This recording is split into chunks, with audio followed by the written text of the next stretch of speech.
In the last journey, we walked among the stones of the Heidenkirche, the church of the heathens, a silent place where legend and landscape seem to share the same breath. But the forest keeps many such memories. Not far from there lie the Heidenstein, the stone of the heathens, and the Urselstein, both clusters of massive sandstone blocks, weathered and still. Some say they are remnants of a world that ended long before ours began, shattered fragments of an age erased by flood and fire, when mountains moved and the sky itself seemed to fall.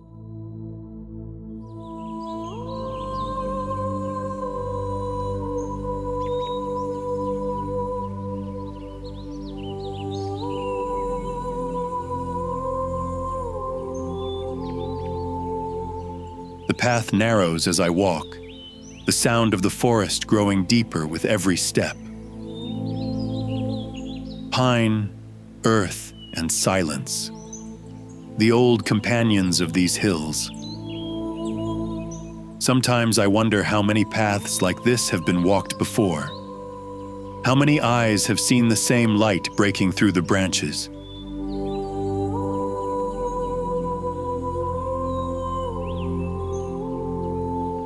The maps call this place the Heidenstein, the stone of the heathens.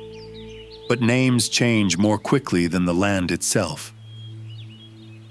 The forest forgets our words, yet it remembers our footsteps. Perhaps the people who came here long ago saw more than we do now. The shapes of meaning in stone, the patterns beneath the moss, the quiet geometry that time has nearly erased.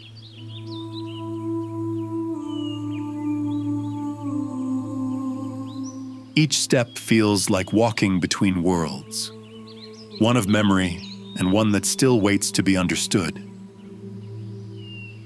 I can't help but ask, what story did these stones once tell?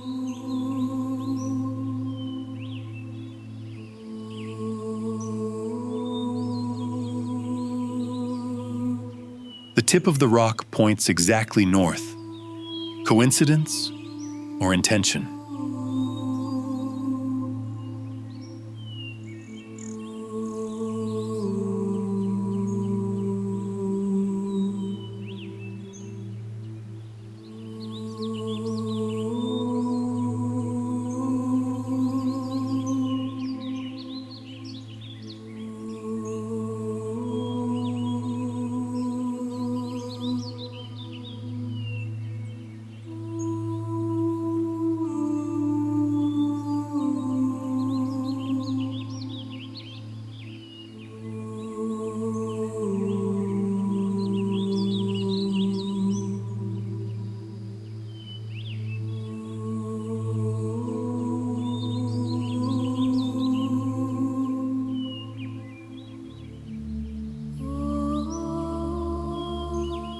The forest closes in again, quiet and watchful.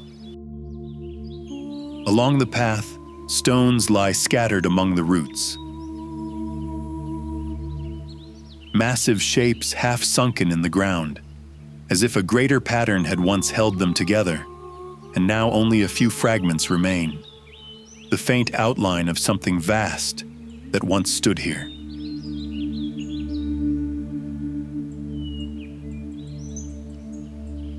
Certain angles still seem too deliberate to be chance. They feel out of place, as if they had fallen from another world, or were once part of something older that has since withdrawn.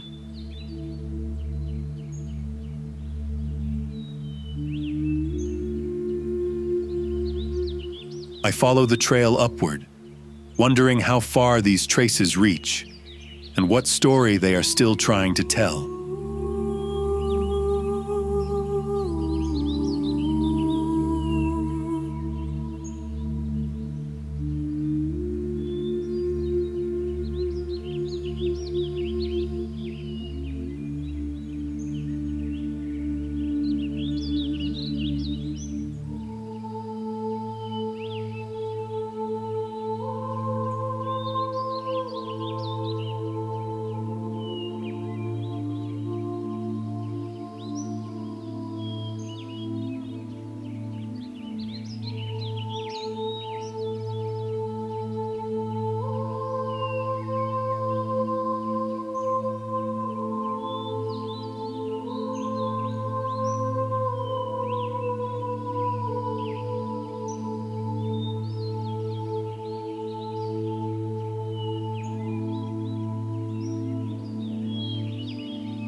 The name Urselstein may hold an echo of something very old, a memory buried not only in stone, but in language itself.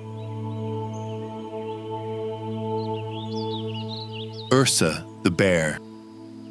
Stein, the stone. Rock of the bear. In the ancient Celtic world, she was known as Artio, the bear goddess of the wild, the spirit of the earth as it sleeps and wakes again.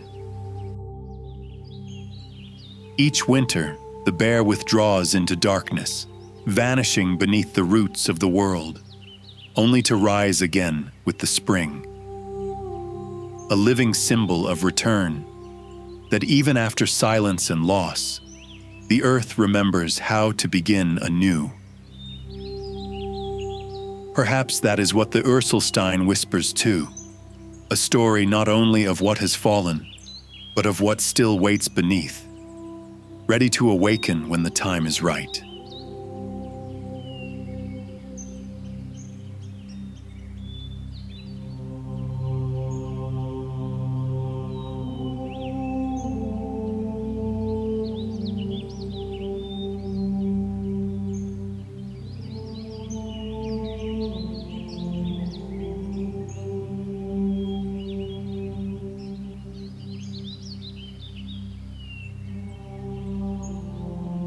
There are moments when doubt returns, when reason tries to explain what the eyes can't ignore.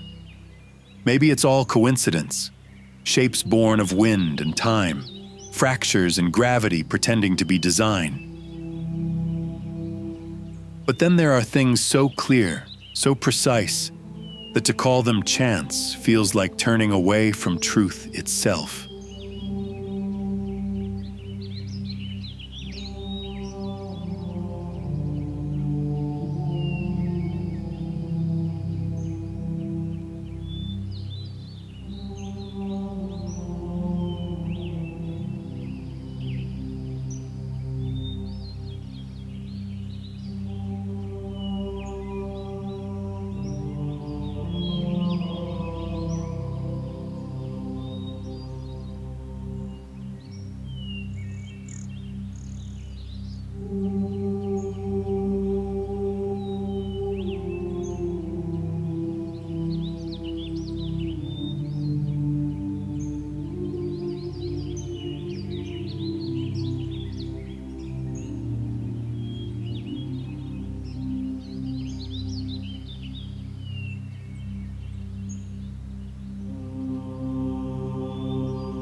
The path turns downward once more, through light and shadow, where the forest breathes in slow, quiet rhythm.